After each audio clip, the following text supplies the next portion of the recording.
మనిషి అనేటటువంటి జన్మెత్తాక చదువుకున్న తర్వాత ప్రపంచానికి నీతులు చెప్తున్నాక మనందరం కూడా ఎట్లుండాలి అట్లుండాలని మన కళ్ళెదురుకుండా ఒక వ్యవస్థ సర్వనాశనం అవుతుంటే శబాష్ శబాష్ విజన్ విజన్ అని చెప్పేసి చంకలు గుద్దుకుంటుంటే సిగ్గుపడాల్సింది మనమే.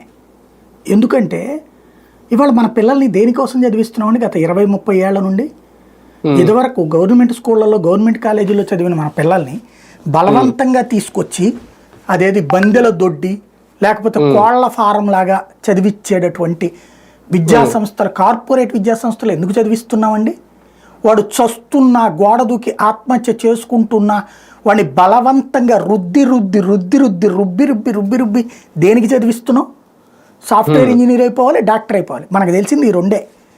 వాళ్ళ అబ్బాయి డాక్టర్ అయ్యాడు, వీళ్ళ అబ్బాయి సాఫ్ట్వేర్ ఇంజనీర్ అయ్యాడు, వాడు అక్కడ 10 లక్షల ప్యాకేజ్ తీసుకున్నాడు, ఇక్కడ 5 లక్షల ప్యాకేజ్ తీసుకున్నాడు, వీళ్ళ అబ్బాయి డాక్టరు ఆ కార్పొరేట్ హాస్పిటల్ చేస్తున్నాడు, ఏ హాస్పిటల్ పెట్టాడు. ఇదే కదా మన గొప్పతనం. గత 25-30 ఏళ్ల నుంచి మనం తగలేసిన ఎదుగుదల అనేది అదే కదా.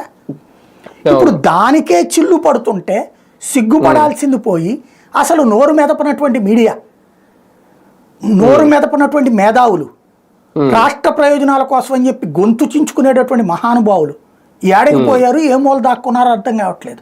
ఎవడన్నా బుద్ధి బుర్రా ఉన్నవాడు మెడికల్ కాలేజీ పెడతానంటే కాలేజీ పెట్టద్దనేవాడు ఎవడండి? సన్నాసి.